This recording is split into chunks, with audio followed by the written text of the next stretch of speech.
suis content que vous alliez bien parce que moi aussi, ça va bien et j'ai pas du tout l'habitude d'être là. Par contre, moi j'ai vraiment l'habitude d'être copain avec tout le monde parce que je suis pas artiste, je suis pas conférencier. Mon job au départ c'est d'être coordinateur de projets culturels. Nous on dit cultureux dans le jargon. Et on est potes avec tout le monde, on se tutoie tous, on est tous amis. Vous savez, un peu le monde associatif où tout le monde s'aime et puis tout le monde est hyper d'accord. On veut tous changer le monde et on est tous super clairs sur le monde qu'on veut changer. Et moi, mon métier, c'est de faire vivre aux gens des moments pour jouer à faire comme si ce monde, il était exactement comme on voudrait qu'il soit. Vous voyez un peu ce que c'est ce jeu? Vous avez déjà fait ça quand vous étiez enfant, jouer à faire comme si? Genre, vous avez fait quoi un peu comme jouer à faire comme si? Gendarme et au voleur. Pardon? Au gendarme et au voleur. Au gendarme et au voleur. Comme si on était le genre. Ah, t'as joué à faire comme si t'étais le gendarme. Je suis chez qui là? D'accord. Ok, très bien. D'autres, vous avez joué à quoi vous? Un docteur. Ok. Ouais. Alors, moi, dans mon métier, nous, on choisit ce qu'on veut être cool pour les gens. Moi, mon métier, c'était d'organiser des événements pour vous faire jouer au monde comme moi, j'ai envie qu'il soit.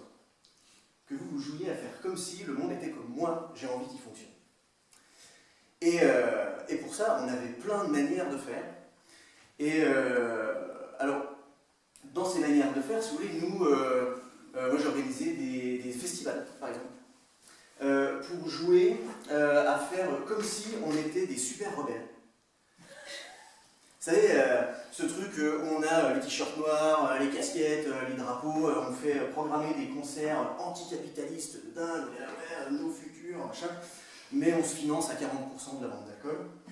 Et puis, quand on ne trouve pas la thune complètement, on fait marcher la niche fiscale du mécénat.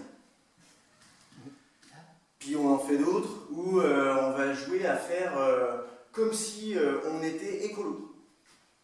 Alors du coup, on va avoir des éco-cups, des toilettes sèches. On est d'accord, hein, en 3 semaines ou 3 jours de festival, on consomme plus qu'en 6 mois de la vie normale. Mais on a des toilettes sèches. Et puis on va jouer à faire comme si nous, on était des démocrates. On fait des grandes AG, on fait plein de réunions, on a plein d'adhérents. Bon, alors, tous les dirigeants, ils sont tous cooptés. Celui qui est trésorier, c'est parce qu'il est comptable dans la vie. Celui qui est secrétaire, c'est déjà celle qui est secrétaire parce qu'elle est aussi secrétaire dans la vie. Alors, il y a le truc, quoi. Par contre, pareil, les élections, c'est à faire pâlir la Corée du Nord. Mais on est des démocrates.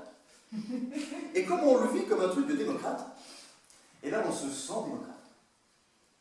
Et puis, qu'est-ce qu'on a fait plein des comme ça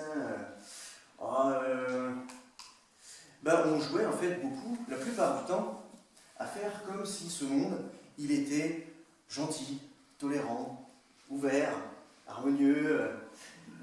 Et puis quand on vit un festival qui nous fait vivre ce truc-là, on se dit, ouais, tout le monde est comme moi je l'ai vécu exactement comme ça. On a les mêmes goûts en plus, c'est génial. On a le même goût, on se retrouve au même endroit, on aime les mêmes choses, on rigole pareil. Bon, quand je revenais au camping de mon festival, je m'étais fait voler mon portefeuille et ma routine s'était fait agresser. Ouais. Il y a toujours des pauvres, et les mecs sont toujours éduqués par le patriarcat à agresser des meufs. Ça arrive toujours. Mais nous, on y va et on y croit dur comme fer. Alors pourquoi on y croit dur comme fer? Déjà, il y a un peu l'illusion que, comme le moment était chouette, ça va un petit peu changer quand même. Et donc, si tout le monde vit des trucs chouettes, ça les change aussi. Et ça, c'est une prophétie qui est dans notre milieu, qu'on appelle la prophétie de Tonton Malraux. Ça vous parle de Tonton Malraux? Alors, la prophétie de Tonton Malraux, elle dit que si moi, tout seul, je vis un moment pour faire comme si ce monde est juste et fantastique, je deviens juste et fantastique. Et donc, si je fais vivre à plein de gens des moments pour vivre un événement, pour faire comme si le monde est juste et fantastique, tout le monde devient juste et fantastique, et le monde devient juste et fantastique. Et cette prophétie, elle ne vient pas de rien. En fait, il faut connaître un petit peu ce personnage de l'oncle Malraux. André Malraux. Je vous le fais en cours. C'est un type qui était écrivain, auteur, qui a eu un concours, je crois d'ailleurs, pour ça, et qui est aussi le premier ministre de la Culture en France. Et c'est un gars qui a deux passions dans la vie. Faire partie de la cour des puissants et être vu comme un pourfendeur de la justice. Mais il a deux problèmes. Il n'a pas de thune et il est un peu lâche. Du coup, il va monter des stratagèmes. Et c'est un type qui est extrêmement doué pour raconter des histoires et emmener dans ses aventures. Et donc, il va arriver à se marier avec des femmes qui ont énormément d'argent, qu'il va dilapider parce qu'il le passera mal. Mais il va aussi aller vivre des aventures extraordinaires qu'il va raconter. Il va par exemple aller en Indochine, dans les années 30, pour monter un journal contre la colonisation. Il s'appelle l'anticolonialisme, je crois que c'est ça. Et il s'appelle l'Indochine et il deviendra même l'Indochine enchaînée. Sauf qu'il revient à l'Indochine parce qu'il se fait gauler à avoir volé des statues de mer rouge pour les revendre les immédiats avant. Il va faire de la taupe. Colonisation, bonjour. Il va aussi, alors on va pas rentrer dans le détail, mais il va aussi prétendre qu'il va aider la Révolution espagnole. Il y a des témoignages, vous le trouverez sur internet dans la biographie, sa biographie, donc c'est Emmanuel Todd. C'est pas filmé, c'est pas ça. Et il donne une citation du chef d'État, du chef de l'aviation gouvernementale espagnole, enfin la Révolution, qui dit « Après l'attitude et l'action de M. Malraux, il conviendrait de prendre 3 mesures, le réduire à la discipline, l'expulser ou le fusiller. » Et ça marche. C'est-à-dire que les histoires qui sont racontées fonctionnent. Il se fait reconnaître par les puissants. Il arrive à nourrir les espoirs dont il a envie.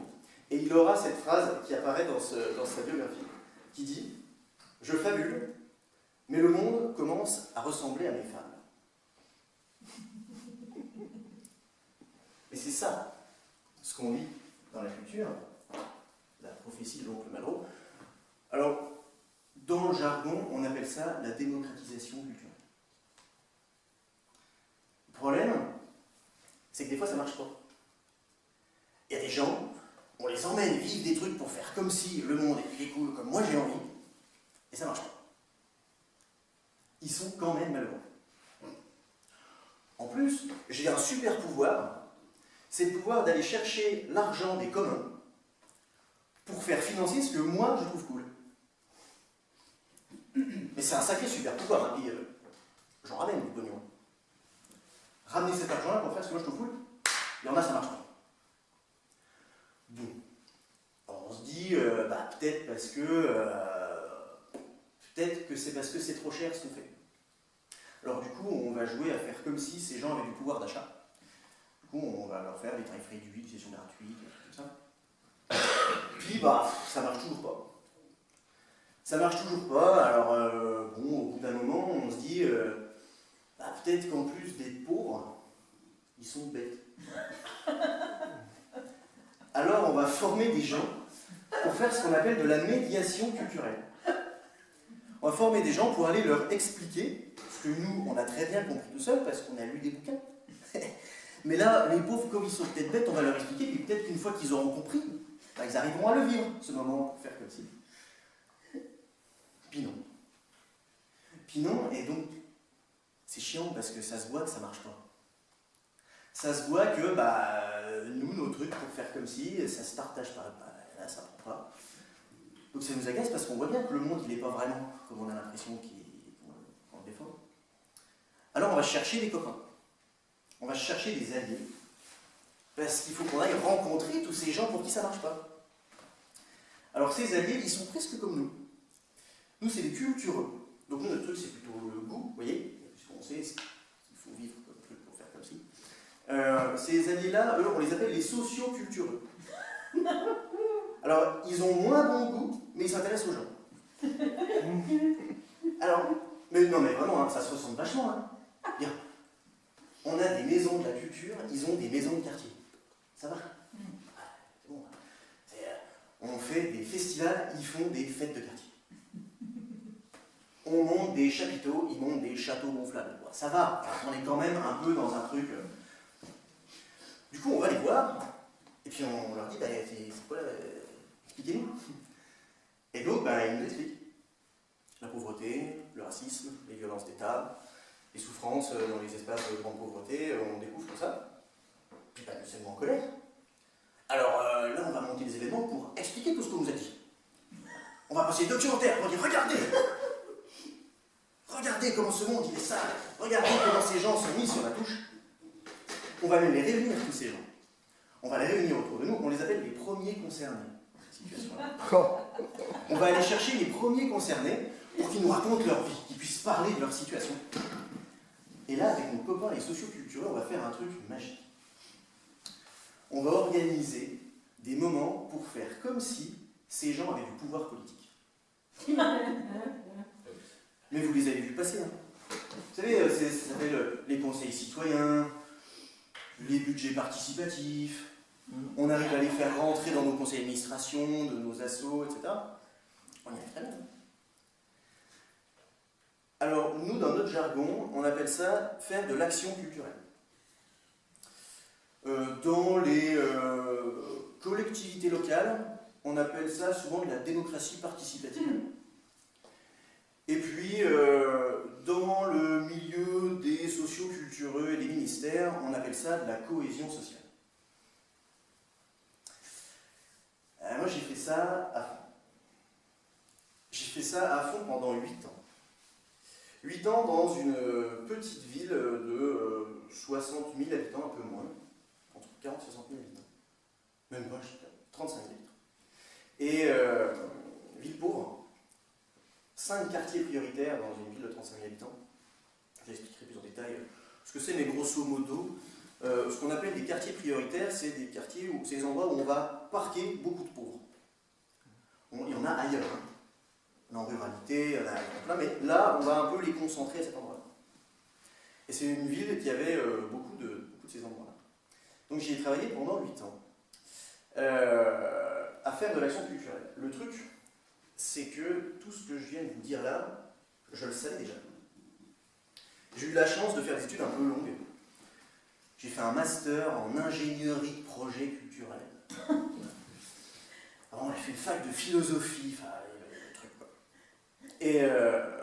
Et donc, ben, je savais le truc, que ça marchait pas trop, cette prophétie-là. Et puis, à la fin de mes études, en plus, un mois avant de rendre mon mémoire de fin d'études, on me fait découvrir un truc qui s'appelle une conférence gesticulée. Avec un type qui a fait une conférence sur l'histoire du ministère de la Culture. Vous allez le voir si vous ne connaissez pas. Ça s'appelle l'éducation populaire, mais ceux n'en ont pas voulu. Et il m'a pété toutes mes années d'études en 3 heures de conférence. Donc il a bien fallu réagir à ça. Mais déjà j'avais cette connaissance-là, à ce moment-là. Et puis j'étais déjà politisé. Je me suis politisé en 2006. En 2006, je passais le bac. Il y a eu un gros mouvement social en 2006. Mouvement contre la CPE, contrat première embauche. Vous vous rappelez un peu de cette histoire-là? Je ne vis pas. Comment? Je ne vis pas. C'est ça, Villepin. Et donc je suis parti à toute vitesse dans ce truc-là l'année de mon bac. Et j'ai appris plein de trucs. Alors le contrat première embauche, pour ceux qui ne savaient pas, c'était une forme de période d'essai pour tous les jeunes, mais qui allait durer 2 ans où on pouvait être viré contre rien. Sans aucun prétexte, on pouvait se faire virer pendant 2 ans d'une boîte. Donc tout de suite, le mythe de fais tes études, passe des diplômes et puis tu vas réussir, là on voit bien que ça marchait moyen. Et puis assez vite, pendant ce mouvement social, les revendications elles se sont élargies. Il n'y avait plus que cette histoire-là. Ça s'est élargi aussi aux mouvements sociaux de l'année d'avant, de 2005, contre la loi Fillon, avec la privatisation des retraites. On demandait aussi l'amnistie pour les personnes qui étaient poursuivies et en tôle après les mouvements contre la loi Fillon. Privatisation des universités, rapprochement des écoles et des commissariats, pour aller plus vite au pénal, quand les gamins sont pas sages. Et on demandait aussi l'amnistie pour tous les jeunes qui étaient poursuivis après ce qui s'appelait à l'époque les émeutes des banlieues. Après que Zielina soit mort dans un transformateur électrique, après être poursuivi par la police. Et donc, moi, ça m'a sensibilisé à toutes ces questions-là, de quartier, que je ne connaissais pas. Je venais d'un milieu rural, au fin fond du Jura, pas grand-chose à voir avec ça. 2 parents, instit, très chill, dans une petite école, on vivait dans le logement de fonction. Moi, avant 2006, pas du tout ces notions-là. Et donc, je me suis retrouvé à bosser dans ce secteur-là, bourré de colère. Parce que chargé politiquement de tout ça. Et en étant persuadé d'arriver à changer les choses. Puisque je maîtrisais déjà tout. Donc, très en colère, avec d'autres, on y va et on joue des coudes. On va même jusqu'à tricher avec les financements publics pour financer des choses qui ne devaient pas l'être. Par exemple, on a monté un spectacle participatif, c'était le vocabulaire de l'époque en vigueur, mais un gros truc. Sauf que ça coûte très cher, on n'avait pas assez d'argent, mais qu'un seul dispositif pour le financer. Donc moi j'allais chercher cet argent-là pour financer une partie de ce projet sur un festival international, et mes alliés sociocultureux, eux, ils montaient un projet vacances-famille, avec même subvention, où il s'avère que les gens qui partaient en vacances étaient les mêmes que ceux qui jouaient dans ce spectacle. Mais ça, on ne le disait pas. C'était de l'argent qui n'avait pas vocation à se croiser à cet endroit. Donc on a joué sur ces trucs-là, et ça a tellement bien marché qu'on voyait des changements sur l'estime de soi des gens, et puis aussi des habitants, notamment des quartiers en question, et pas que, sont devenus mes employeurs. Dans nos assos de festivals dans lesquels je bossais. Et dans pas n'importe quel festival. Je suis allé bosser dans 2 secteurs bien particuliers de la culture, qui sont les arts de la rue et les musiques actuelles. Alors, musiques actuelles, pour ceux qui ne savent pas, musique classique, on appelle ça musique savante. Donc actuelle, pas savante. Les bruits. Grosso modo, tout ce qui est amplifié. Musique amplifiée, on va dire musique amplifiée. Et ces 2 secteurs qui ont un discours extrêmement politique. Les musiques actuelles qui se revendiquent du mouvement des squats. Ils disent on vient des squats et on vient du mouvement industriel. Ils sont construits dans des friches industrielles, notamment. Et ils en portent le nom. À Besançon, par exemple, la salle de musique actuelle, c'est un label d'État, s'appelle la Rhodia, du nom d'un très gros mouvement social dans une usine de Milan qui s'est passé à Besançon. Et c'est le cas un peu partout. Et dans les arts de la rue, le discours politique est l'espace public est trop marchand. Nous, on vient pour politiser l'espace public. Ramener du débat, ramener de la contradiction, ramener du politique dans l'espace public. Donc, moi, de mon parcours, évidemment que je vais aller bosser dans ce secteur-là. Et je suis tellement persuadé que, effectivement, je change des rapports sociaux dans la vie des gens. On change des situations sociales. Que, en mai 2017, une des personnes qui est devenue mon employeuse vient me voir et me dit Amo, mais heureusement que vous êtes là depuis toutes ces années. Parce que sinon, il y a longtemps qu'on ne supporterait plus tout ça.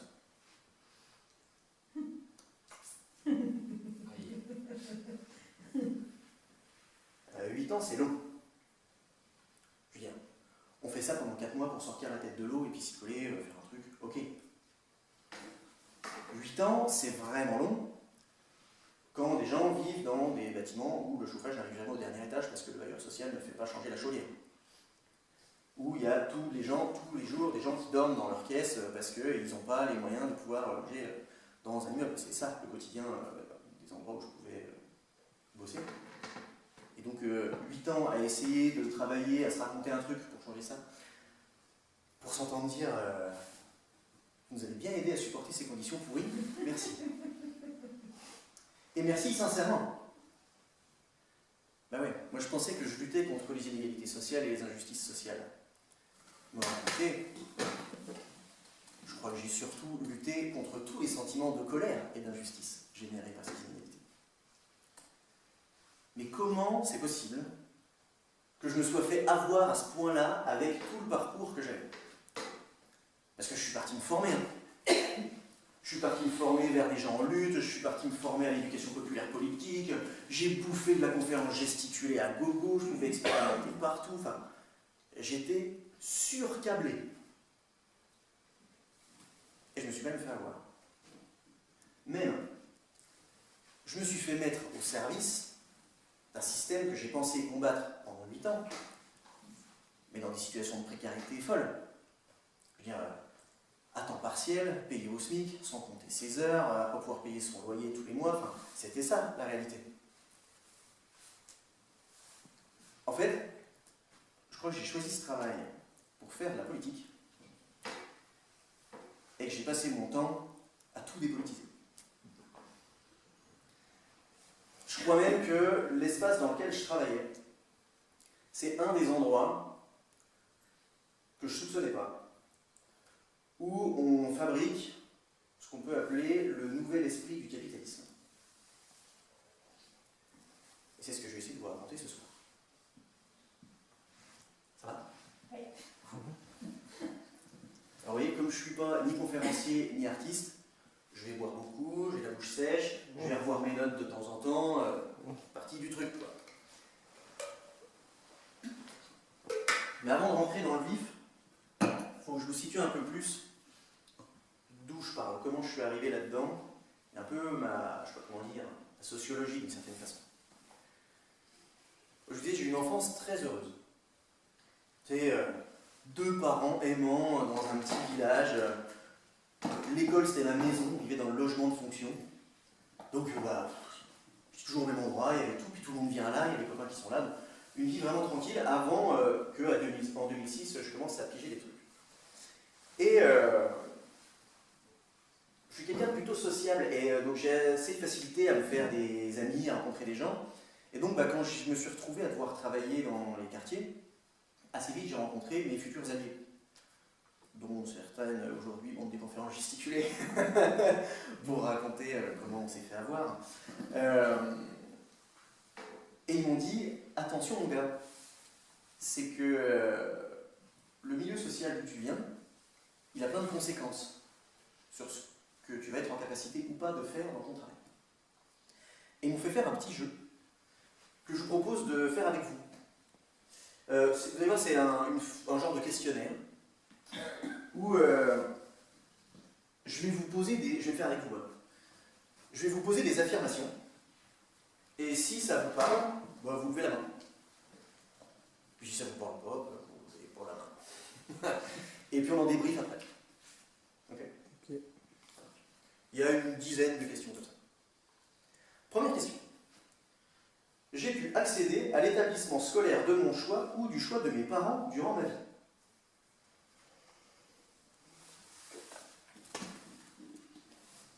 Okay. J'ai pu faire les études que je souhaitais.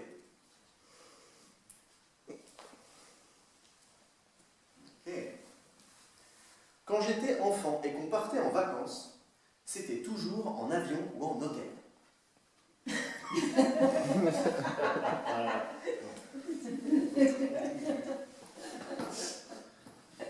Quand c'était pas en avion ou en hôtel, c'était sur le yacht de mon oncle.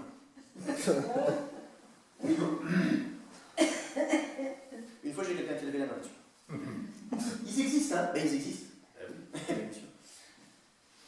J'ai toujours eu accès aux loisirs, sports, pratiques artistiques et établissements culturels en fonction de mes goûts, sans que leur coût ne soit un obstacle.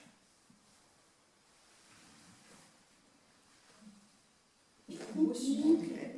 Pas sûr. Ok.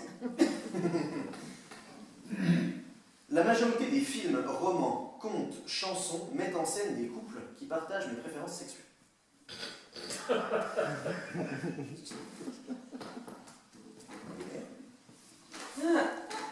Je peux tenir la main de ma ou mon partenaire dans la rue sans immédiatement penser au regard et au jugement des autres.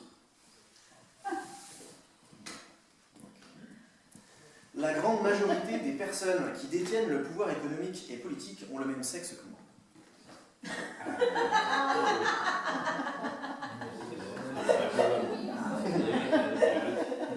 La grande majorité des personnages historiques dans les manuels scolaires et qui sauvent le monde ont la même couleur de peau que moi.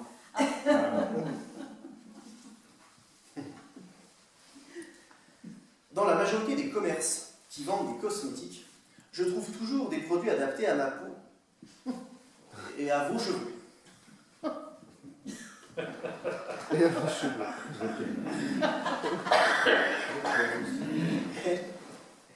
Je ne rencontre aucune difficulté à me déplacer dans les espaces publics et les transports en commun. Okay. Dernière question. Je ne suis jamais infantilisé ou décrédibilisé du fait de mon âge.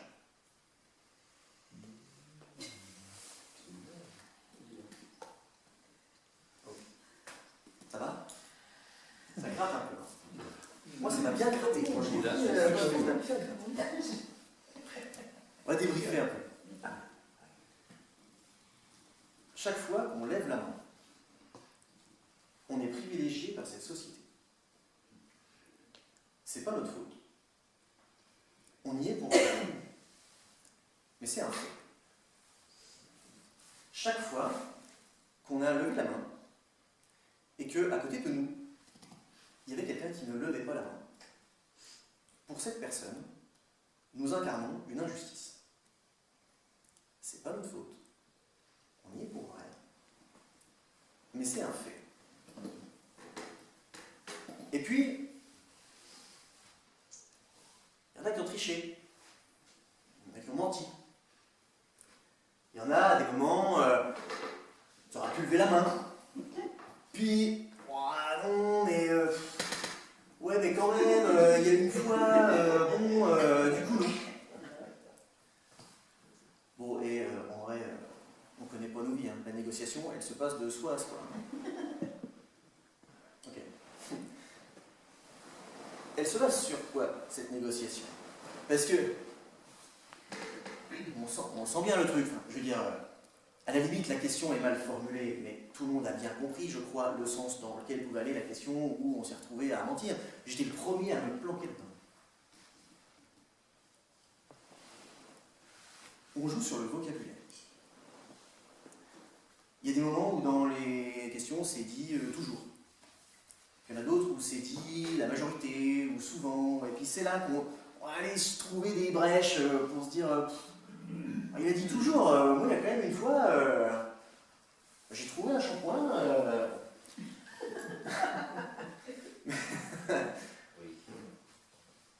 Et ça, on l'apprend très tôt, à faire ça. Et on l'apprend à l'école. On l'apprend à l'école quand le maître ou la maîtresse vient nous poser des questions. Parce que l'enjeu, à l'école, il n'est pas de donner la réponse juste. Il est de donner la réponse par ceux qui détiennent le pouvoir dans l'espace où on est. Et on a un petit flair de ça, qui au bout de 2-3 questions nous fait nous dire « Je sens bien que quand je lève la main, ça ne m'emmène pas trop dans le sens du pouvoir politique de l'espace où je suis, quoi. Ça ne me met pas en valeur à cet endroit-là. » Ah ouais, quand je suis dans une salle de classe, que je suis minot, si c'est la maîtresse qui a le pouvoir, ben, je vais faire en sorte de gamins qui ont complètement démoli le truc et que c'est pas voulu, ben, je vais avoir tendance à donner les réponses qui ne vont pas me créer de problème avec le groupe dans lequel je suis. Ce conditionnement-là, il est très ancré chez nous. Il est très très ancré.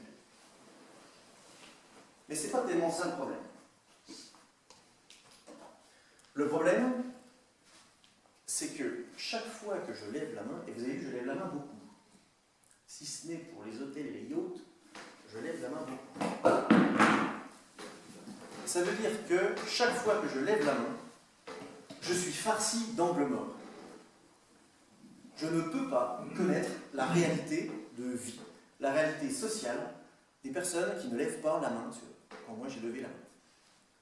Je peux en avoir une connaissance intellectuelle, théorique, en avoir discuté, avoir lu des choses, mais je ne peux pas savoir ce que c'est que de vivre au quotidien la domination patriarcale.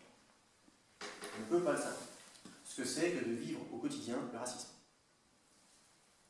Je n'ai aucune idée de ça, si ce n'est une connaissance intellectuelle. Donc, quand moi je déboule dans les quartiers avec des gens qui ont des situations sociales qui n'ont rien à voir avec moi, que je dis, moi, je vais travailler avec vous pour changer vos situations sociales. En fait, je suis très très loin d'être le mieux placé pour pouvoir faire ça.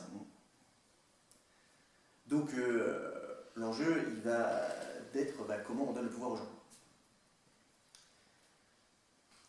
Alors, une fois que j'en suis là, ça c'était la théorie. Maintenant, moi je bossais notamment pour un gros festival de théâtre de rue.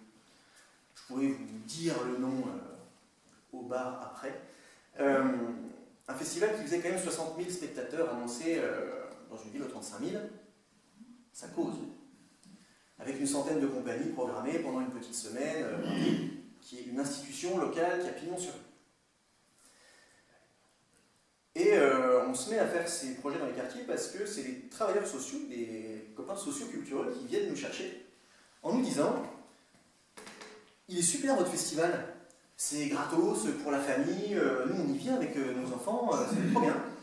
Par contre, les gens avec qui on travaille, ils ne connaissent pas spécialement, mais on s'en fout un peu qu'ils viennent au festival. Par contre, on pense que vos savoir-faire dans l'organisation de ce genre de choses et dans les arts de la rue peuvent nous être utiles pour travailler nos problématiques sociales,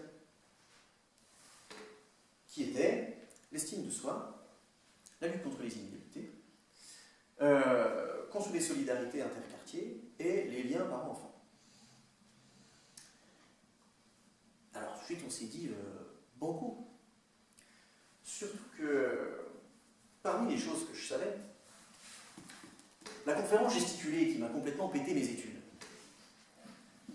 racontait un truc, un peu à cet endroit-là. Racontait dans l'histoire du ministère de la Culture, racontait que quand il s'est créé à la fin de la Seconde Guerre mondiale, avant, il n'y avait eu que 3 ministères de la Culture dans le monde. Chez Staline, chez Hitler et chez Mussolini. Et en même temps, c'est pas déconnant. C'est-à-dire que quand on parle de culture, si je vous parle culture d'entreprise, on voit bien le sujet. On parle des codes sociaux qui sont présents dans ce groupe et qu'on va instaurer. Donc un ministère de la culture, c'est un ministère des codes sociaux. C'est un ministère hyper dictatorial en fait, qui doit permettre de garantir le respect d'un certain nombre de codes sociaux. L'enjeu à la fin de la Seconde Guerre mondiale, par des gens qui s'appelaient des éducateurs populaires, c'était d'essayer d'imaginer un ministère de la culture qui soit démocratique. Et un ministère qui travaille les codes sociaux d'une société démocratique. Donc, il travaille sa remise en cause en permanence. Et donc, il raconte dans ce spectacle comment ce projet n'aboutit pas pour devenir le ministère des Arts. C'est-à-dire qu'au départ, il y avait des gens de plein de secteurs. Du social, des luttes sociales, de la culture, du cinéma, de l'art, des gens de tous ces espaces-là, qui se réunissaient pour essayer d'inventer ce ministère de la culture démocratique. Tout ça s'arrête, et ces métiers-là se séparent. Et ces gens ne travaillent plus ensemble sous couvert d'une volonté politique. Là, les gens ils viennent me chercher pour faire pour de vrai en plus. Trop cool. Donc on y va. Mais je suis un festival de théâtre de rue. Donc je ne suis pas un syndicat. Et puis il y a des employés derrière, on ne peut pas non plus se friter en même temps trop, mais on veut politiser l'espace public. Donc le principe, c'est on va réunir les gens en se disant, quand je vais voir un spectacle, ça ne me transforme pas. Ça marche pas, son truc prophétie dont on a le droit, ça marche pas du tout. Par contre, la personne qui est sur scène, qui vient nous raconter quelque chose, elle s'est questionnée sur un sujet qui l'a touchée. Elle l'a analysé, elle a donné une forme pour le transmettre, et puis elle est même capable d'en parler après et d'échanger dessus. Là, il se passe peut-être quelque chose qui serait de l'ordre du culturel. En tout cas, il peut y avoir quelque chose d'un peu changeant pour soi quand on le vit. Donc, il faut qu'on fasse vivre ça aux gens. Donc, on a réuni plein de gens, ces fameux premiers concernés, et on a ouvert la fin de ce festival. La clôture du festival, c'était destiné à tout ce qui pouvait se faire dans ces projets-là, et carte blanche. La contrainte, c'était la forme. On nous demandait de faire une forme qui est une forme de parade, parce que c'était facile d'accès artistiquement et on pouvait emmener le public avec nous dedans. C'était une grande déambulation pour la fin du festival, mais dedans, carte blanche. Et on s'est dit, organiser un truc comme ça, le simple fait de l'organiser, que tout le monde va être obligé de donner des avis, débattre, décider de comment se répartissent les tâches, comment se répartissent les responsabilités, comment on construit tout ça, enfin bref, répondre aux objectifs des sociocultureux et en même temps s'armer pour être capable d'agir quand c'est important. Et donc on a fait ça. On a fait ça et ça coûte du fric. Grave. Parce que c'était des projets qui réunissaient plusieurs centaines de personnes à l'année. Et c'est même arrivé que ça en réunisse plusieurs villes à l'année. Donc ça coûtait énormément d'argent et donc il faut le trouver. Sauf que moi j'ai un super pouvoir. Celui d'aller chercher l'argent des communs pour financer ce que moi je trouve cool. Donc je me mets à faire des dossiers de subvention. Alors, si vous voulez, mon quotidien de travail, c'est de septembre à octobre, je vais rencontrer les gens, j'organise des collectifs. On définit des objectifs ensemble sur ce qu'on veut travailler, ce qu'on veut apprendre, etc. On le fait ensemble. Je construis plein de collectifs. Novembre-décembre, je vais chercher des financeurs partout et je monte des dossiers de subvention. Janvier-février, je fais les plannings, je recrute des artistes pour m'accompagner à faire vivre les idées de tout le monde. Et puis, j'ai dit quoi, janvier-février, mars-avril, je lance les ateliers de construction. Mai-juin, on fait les montages et tout ça. Et puis, juillet-août, parti sur les routes, et puis ça joue. Et puis en septembre, on revient, on fait les bilans des dossiers de subvention parce qu'il faut quand même faire rentrer l'argent. Et puis après, octobre, novembre, novembre-décembre, je refais les dossiers de subvention, je renvoie, etc., etc., etc. Alors vous l'avez peut-être pas vu passer. Entre-temps, j'ai arrêté de construire des collectifs. J'ai arrêté de construire des objectifs avec les gens. À la place, j'ai fait des bilans de dossiers de subvention pour avoir de l'argent. Et puis, dans tout ça, ça ne dit pas à quel moment je sais si j'ai l'argent ou pas. Ça, je l'apprends au mois de mai. Et ouais. Ça veut dire que, en gros, de janvier à mai, je joue au poker. J'ai demandé tant de thunes. Allez, pas complètement tapis. Peut-être qu'ils vont pas tout, ça peut-être pas de super marché. Faut que je trouve d'autres financeurs. Donc je recommence le circuit avec de nouveaux objectifs à répondre, etc. Et donc on en prend plus. J'avais deux principaux financeurs pour faire ça. Le premier, c'était la DRAC, Direction Régionale des Affaires Culturelles, donc l'État, ministère de la Culture, gros festival, pignon sur rue, ça marche. L'autre, c'est ce qu'on appelle la politique de la ville. Alors la politique de la ville, moi j'ai découvert ça en arrivant, je ne connaissais rien. C'est pas la politique d'une ville. C'est l'État qui détermine quelle va être la politique mise en place dans les quartiers pauvres des villes. Donc c'est la préfecture et l'État. Et quand on va chercher de l'argent à cet endroit-là, et on a plein d'argent à cet endroit, on doit signer un contrat avec l'État. Ça s'appelle le contrat de ville. Alors, je vous en ai amené un exemple, que vous voyez comment ça marche, d'une ville un peu format pareil. Là, c'est une petite ville de Bourgogne. Donc, appel à un projet du contrat de ville de l'agglomération de la ville de Nevers de 2015 à 2022. C'est un contrat qui s'étale dans le temps. Mais, année 2020. Tous les ans, on renouvelle le même contrat. Et on re-signe à chaque fois. Alors, vous voyez, moi j'ai mes objectifs. Ceux que j'ai avec les sociocultureux, et puis ceux que j'ai travaillé avec les gens avec qui j'ai construit des collectifs. Ceux-là, c'est ceux auxquels je veux répondre. Et puis, il y a ceux-là d'objectifs. Alors ceux-là, moi je mens. Mais un bon mensonge, c'est un mensonge, il y a un peu de vérité dedans, sinon on n'est pas capable de convaincre des gens avec. Donc je vais aller répondre à des objectifs qui ne sont pas très éloignés des miens, mais en disant, moi je vais bien travailler mes objectifs, et puis ça va bien répondre aux leurs, et puis j'aurai de là-dessus. Sauf que c'est pas comme ça que ça se passe. C'est qu'on en a besoin de l'argent. Et il nous tient grave. Et dans le circuit que je vous ai décrit, ce qui s'est passé, c'est qu'à la fin, j'ai complètement renversé le truc. Je passe mon temps à leur démontrer que je réponds bien à leurs objectifs. Puis les miens, je me dis, j'ai bien câblé mon truc au départ, je dois bien répondre à mes objectifs aussi. Et je les vérifie jamais. Et le piège dans le piège, c'est que les objectifs qu'il y a là-dedans, on peut décider d'y répondre à la carte. Si je ne réponds pas à tout, c'est pas grave, on vous donne de l'argent quand même. En fait, c'est un peu comme à l'usine. Vous savez, c'est pour fabriquer une bagnole, moi je peux peut-être passer ma vie sur un bout de portière, n'empêche que tous ensemble, on l'a fabriqué la bagnole. Bah, les objectifs qui sont là, moi si je ne travaille pas tous les objectifs, on va tous tellement chercher de la thune partout. On y répond à tous les objectifs. Je vais vous donner quelques exemples d'objectifs auxquels moi je disais que je ne répondrais pas. Par exemple, prévention de la délinquance, tranquillité publique et citoyenneté. Ah, dommage. Ça va? J'ai cru que c'était un verre. On aurait de la thune en répondant à cet objectif. Vous aurez de la thune pour développer des actions en faveur des jeunes exposés à la délinquance. Oui, parce que la délinquance, c'est comme la grippe, vous voyez? C'est « Oh non, j'ai été exposé à la délinquance, ça y est, j'ai chopé la délinquance. » Alors, toutes les délinquances, peut-être. Il faudrait qu'on en parle au ministère de l'Intérieur. Voir où elles sont. Autre objectif.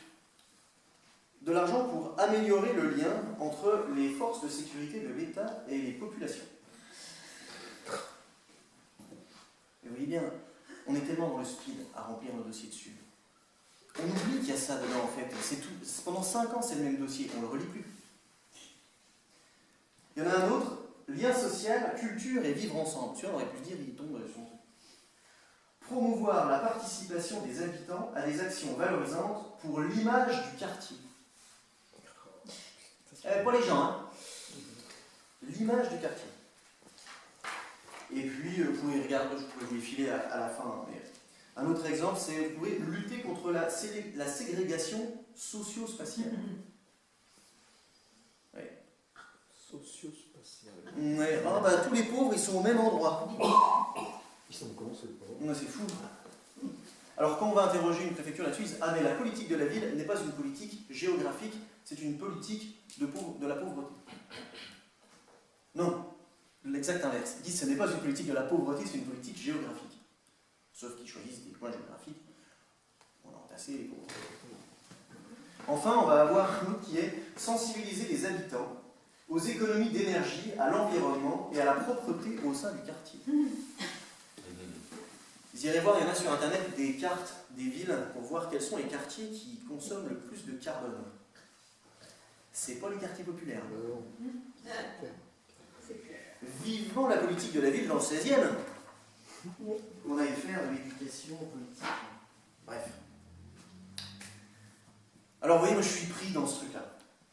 J'oublie mes objectifs, mais j'ai besoin de thunes. Et même, mon super pouvoir, je l'utilise encore plus quand j'arrive pas à trouver de thunes avec l'argent des communs.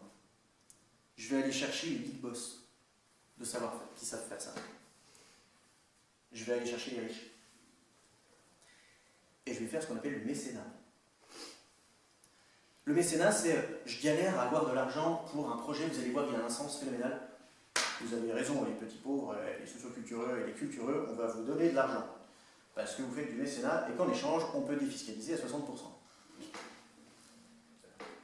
Alors, petit calcul vite fait. Je vous donne 1000 €. Je défiscalise à 60%. Ça me coûte donc 400 €. Mais vous avez bien eu 1000 €. Qui finance ces 600 €? Les communs. Grave. Les partis politiques en France sont financés de la même façon. Pas tout à fait. Ça, c'est décrit dans ce petit bouquin, on ne va pas rentrer dans le détail, mais je vous invite à aller jeter un coup d'œil, de Julia Cagé, qui s'appelle Le prix de la démocratie, qui décrit ça, qui décrit cette mécanique-là. C'est passionnant. Bref. Du coup, je cherchais du pognon partout, et je ne vérifie pas mes objectifs, mais je suis précaire, je galère, ma situation sociale, mis à part mon enfance, mes études et tout ça, en fait, au quotidien, du jour au jour, je ne me sens pas forcément très éloigné des gens avec qui je travaille. Et je vois bien que mon boulot, il fait du bien. Et que comme je suis farci d'angle mort, mon seul moyen de voir que tout va bien, c'est qu'on est content. Et que les gens sont contents. Et Et c'est d'ailleurs très souvent ce qu'on me demande dans les bilans de subvention. Vous aviez du monde, ce qui veut dire les gens sont tellement contents qu'ils viennent participer à vos trucs. Bah ouais, grave. Grave. Mais c'est pour ça qu'on me finance. Et j'étais hyper bon. Ouais, parce que moi, c'était le ministère de la cohésion sociale qui finance ça. Et moi, je me disais, bah, cohésion sociale, solidarité, quoi. Bah non, si c'était solidarité, on l'appellerait solidarité. Et on dit, ah non, le système nous ment. Non, on ne peut pas regarder, il nous dit très bien ce qu'il fait. Bien, cohésion sociale. Vous avez déjà fait du sport collectif, équipe de foot ou truc comme ça, peut-être? Vous savez qu'on fait de la cohésion d'équipe. On part avec toute l'équipe de foot, chacun vient à sa place, goal, attaquant, défenseur, etc. Et on va passer une semaine à bosser pour qu'on fonctionne bien ensemble.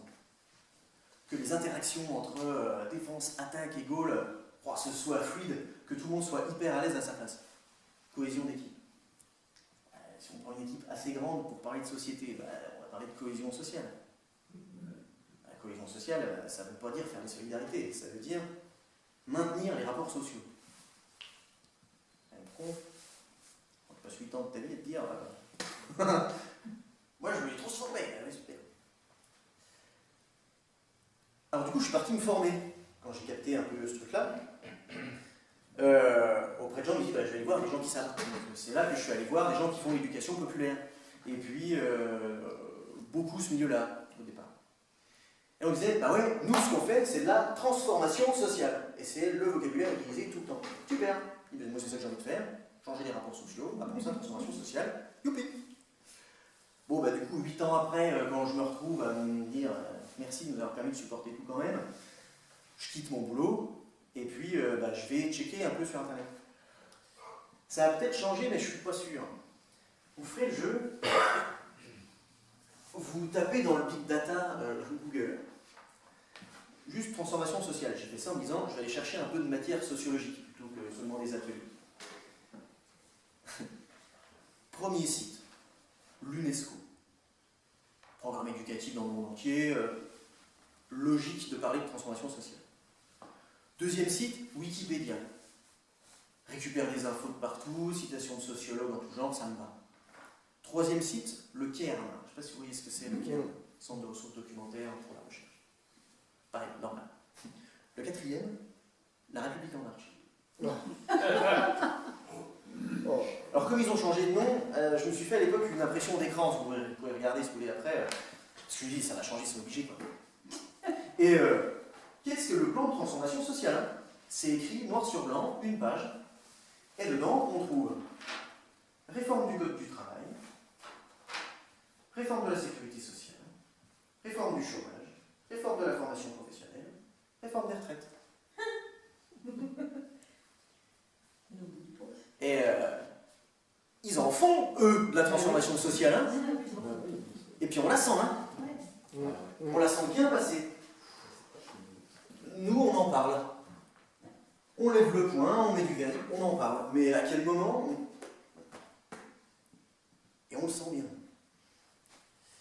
Alors, moi je me disais, ok, la thune c'est compliqué, ça me rend dépendant de tout un système et mais je suis quand même avec des gens qui ont des valeurs hyper fortes, ils ont tous envie de faire pour de vrai. Les arts de la rue, ils veulent faire pour de vrai, les sociocultureux, ils veulent faire pour de vrai. Alors, il y a une année où on me dit, cette année, un mot, on n'a pas de thématique pour le festival, qui se sert un peu de cadrage. On me dit, carte blanche pour toi. Super. On dit, bon, on va faire une manif. Ouais, ça ressemble à une parade. C'est une forme d'expression culturelle. Les gens ne seront pas dépaysés. Ils me disent, banco, on y va. Le festival en prend le nom, toute la com devient un truc très inspiré tract syndical, et ça part. Et on fait cet énorme festival sur le thème de la manifestation. Et donc, je pars dans les quartiers rencontrer tout le monde en disant, qu'est-ce qui vous fout la haine aujourd'hui? Et je fais des ateliers avec les gens. Mais c'est qu'ils répondent les gens en fait. Là, vous savez, on dit, ouais, ça bouge pas, tout ça. En fait, tu demandes aux gens c'est quoi le problème. Ils répondent en fait. fait, hein. Ça marche plutôt bien comme truc. Alors oui, vous avez les CAF ou les collectivités locales, ils vont voir les pauvres, ils disent de quoi vous avez besoin. J'ai pas de thunes, j'ai besoin d'argent. Pas de thunes, j'ai besoin d'argent. C'est quoi le problème? Mon loyer coûte une blinde, la bouffe elle est dégueulasse, il faut pouvoir se... Voilà. On en parle. Donc là je fais ces ateliers-là et ça part tout de suite. On parle violence, on parle racisme, on parle éducation, on parle école, on parle malbouffe. En fait, toutes les catégories qu'on voit souvent dans les structures sociales, sauf que là il y a de l'énergie derrière, parce que la question c'est qu'est-ce qui te fout la haine dans la vie? Et j'ai même un atelier qui va scier avec des gamins, je faisais ça tous les âges. Je partais de 6 ans quasi jusqu'à 80 des brouettes. Et là, atelier périscolaire, il y a un peu le truc. Et j'enseigne des gamins. Bon, je fais une manif contre la guerre, tout ça, trop bien. Et il y en a une, 11 ans. Elle fait, moi, je veux faire une manif contre les impôts, contre la TVA et pour la hausse du salaire. Ah, d'accord, parlons-en. Parlons-en grave. Et donc, on avance autour de table. Et donc, c'est quoi les impôts? C'est con, c'est bon. Et assez vite, la discussion avec les autres gamins, ça devient, là, t'es au centre social, l'adhésion, elle coûte 10 balles. C'est parce qu'il y a des impôts. Tu vas chez le médecin, tu te soignes pour rien, c'est parce qu'il y a des impôts. Puis on déroule comme ça tourne un peu. Non, n'ouvrons pas cette brèche. Faut que je tienne à ta gueule. Et la discussion se passe, et en fait, au bout d'un moment, la gamine, elle me regarde, et fait, je comprends pas du coup, les impôts, c'est de la solidarité? Ouais, c'est pas mal formulé comme ça, d'accord. Alors pourquoi il y a des manifs? Je sais pas si vous vous rappelez, 2014, il y avait quand même pas mal de choses là-dessus. 2014 ou 2015. Et du coup, on discute de, oui, parce que tout le monde n'est pas d'accord sur comment cette solidarité, elle s'organise. Et donc, les gens se fritent pour ça. On arrive avec 150 propositions de trucs à bosser comme ça. Les ados à fond sur l'écologie, ça part. Et donc, moi, j'embauche des artistes derrière, dont des constructeurs, et on commence à fabriquer des prototypes pour donner du grain à moudre aux gens. Parce qu'il faut quand même des savoir-faire techniques que tout le monde n'a pas. Et donc nous, on est en train de s'amuser à fabriquer des prototypes de catapultes à grenades à graines. Vous voyez ce que c'est, les grenades à graines? Des petites boules de terreau qu'on balance avec... Voilà. Nous, c'est quand même dans un festival de théâtre de rue, donc il faut des grosses formes. Donc on est en train de fabriquer des protos de... Et en pleine réunion de là-dedans, puis on voit des coups et tout, la direction arrive. Et me dit, ah non, mais arrêtez-moi ça tout de suite. C'est beaucoup trop politique ce que vous faites. C'est mort. Alors, on râle et tout, puis non, mais il n'y a pas à râler, c'est mort, on ne fait pas ça. Allez plutôt voir les gens faites-leur voir, vous savez, le film Foutaise de Jean-Pierre Jeunet. Ça parle des j'aime pas, c'est pas très loin. Vous voyez ce que c'est, vous, un peu? Je ne connais pas. Non. Alors, c'est un peu les prémices d'Amélie Poulain. C'est un court-métrage en noir et blanc de 89, avec comme personnage principal et unique personnage Dominique Pinon. Et qui est, moi dans la vie, j'aime mettre la main dans un sac de grains, j'aime marcher pieds nus dans l'herbe, mais j'aime pas quand je vais aux toilettes et que je fais caca avec la goutte froide. La véridique. Et puis on le fait. On y va, on suit la consigne. On montre ça aux gens, alors évidemment ça se vide un peu, l'atelier, mais on fait ça, on se dit on a un deuxième ordre, parce que dans nos manières de bosser, on a un autre rendez-vous, qui est un moment où on va écrire toute la scénographie du truc. Moi j'ai récupéré plein d'avis et d'idées de tout le monde partout, et là on réunit tous ceux qui peuvent, donc ça va de 40 à 80 personnes en fonction des années, et on pose par écrit pendant 2 jours, on décide du truc. Donc là il faut s'exprimer pleine balle, il faut faire du débat, il faut prendre des décisions, et en fait c'est là qu'on travaille les sujets qui nous intéressent. Vite fait, je vous montre la méthode vite fait de ce qu'on fait. D'abord, on se met d'accord sur le fait qu'on a un problème. On a 150 propositions, tout le monde est super vénère dessus, il faut qu'on en choisisse genre 6.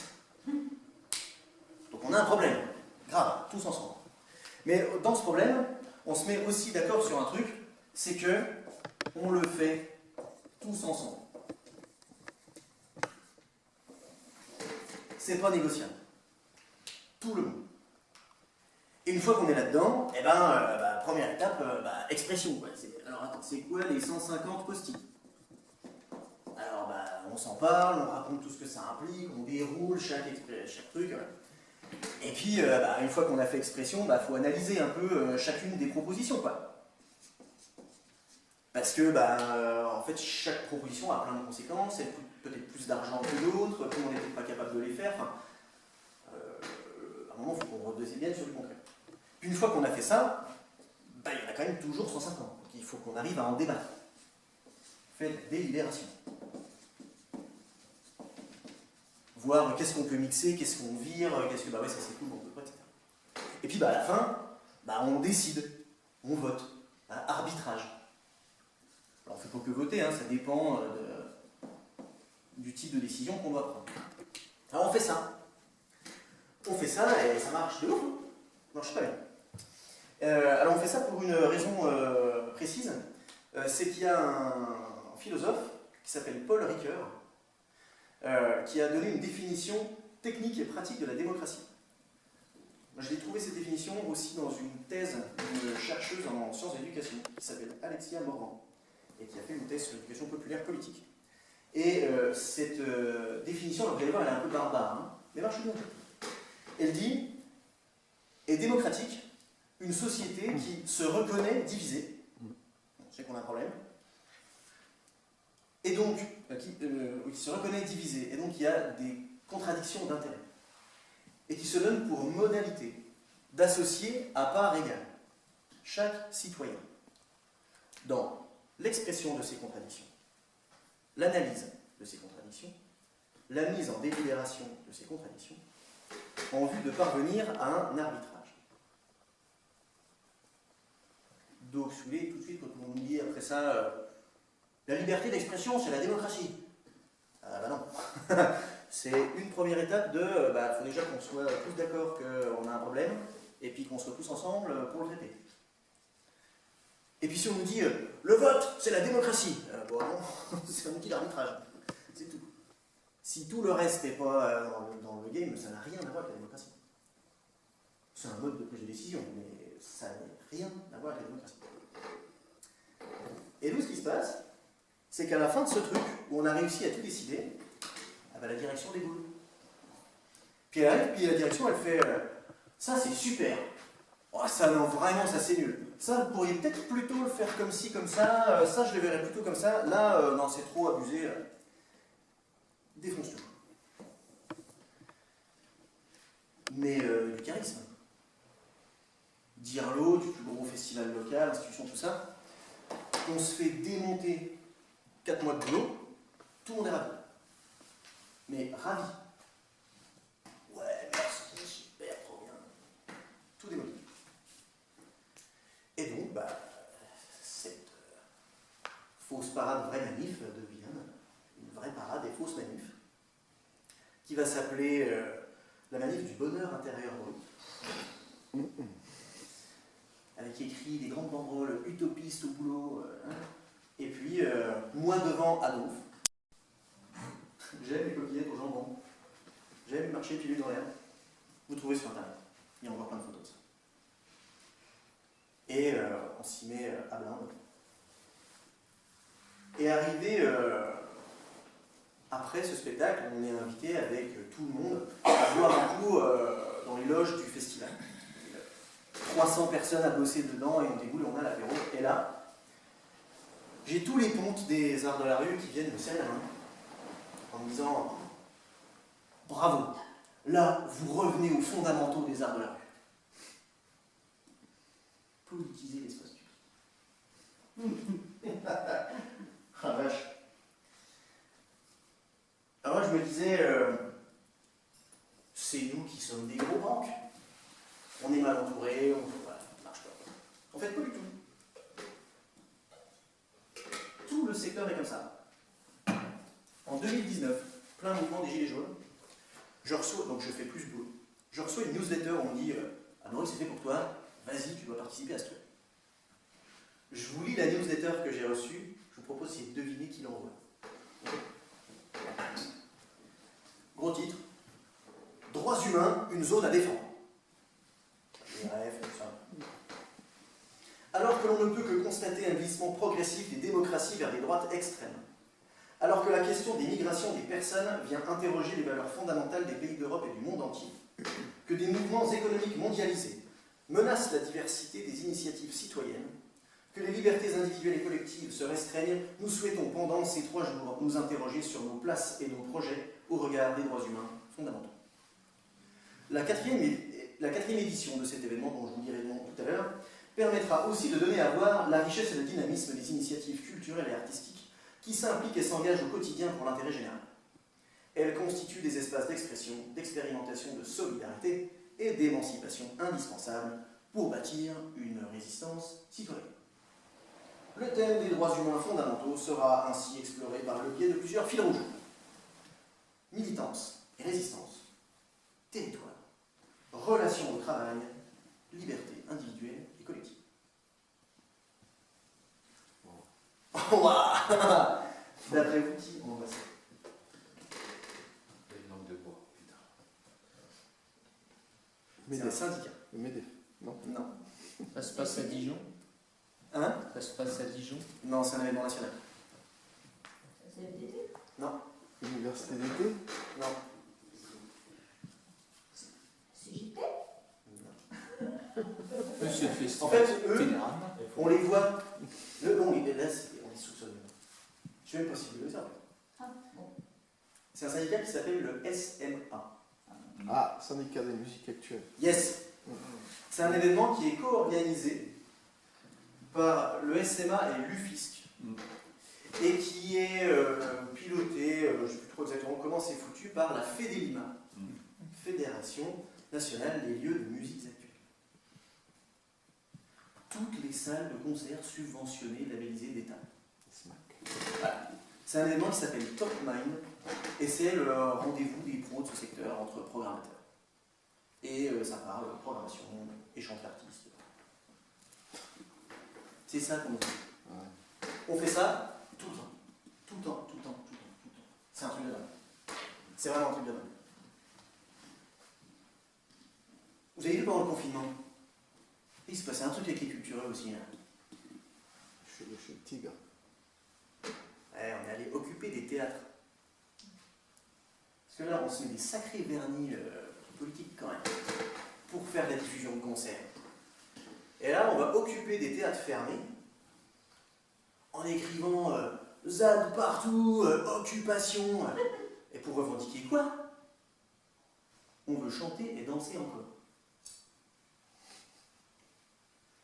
Moi, à ce moment-là, j'ai mes potes travailleurs sociaux qui me racontent en pleurs au téléphone qu'ils ont des gens qui dorment en plein hiver dans leur caisse et ils ne savent pas s'ils vont arriver à faire quelque chose, que les institutions ne sont pas là, alors qu'ils ont créé des logements pour des gens, ils ne sont pas là pour les aider à déménager.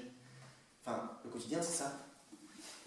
Et là, intermittent et précaire pour aller demander à on veut chanter et danser encore. Bah ouais. Parce qu'en fait, la course de folie, là, la même que dans les dossiers de subvention, elle s'est arrêtée. Du coup, l'hypnose du truc marche plus. On le voit bien, ce monde, il est merdique. On les avait plein de phares. Les injustices sociales. Les bullshit jobs et tout ça. On voyait que ça. C'est pas avec la culture, du ministère de la Culture, qu'on s'est sorti de ça. On s'est plongé dedans pour le supporter. On s'est jeté sur les cinémas, le livre, l'achat, on s'est jeté sur le film, sur la culture artistique pour supporter le quotidien, pas pour s'y coller.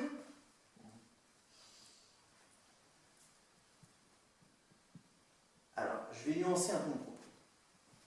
Parce que ça s'est arrêté quand ce mouvement? Ça s'est arrêté quand déjà les théâtres ont rouvert pour des raisons qui n'avaient rien à voir avec le mouvement politique en question. Et puis, il s'est arrêté quand les directeurs et directrices techniques ils ont commencé à dire ça suffit les conneries, parce que sinon on ne va plus vous embaucher. Puis les précaires, je suppose qu'ils dansent encore. Là où je vais nuancer mon propos, c'est que ça c'est les gros qui l'ont dit.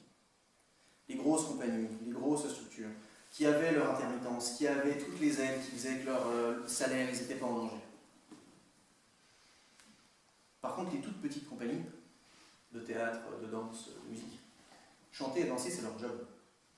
Et que si elles ne peuvent pas chanter et danser, elles ne peuvent pas rentrer de thunes. Et donc elle, c'était non, mais on va continuer à faire ça parce que nous, c'est nos salaires qui partent. On n'a plus de job, on n'a plus rien, on se retrouve au fond. Et là, les gros, ils ont fait ce que vous allez me dire l'autre. Ah non, non, non, mais là c'est trop politique. Les gens, ils ont besoin de se détendre. Ils ont besoin de vivre des moments cool.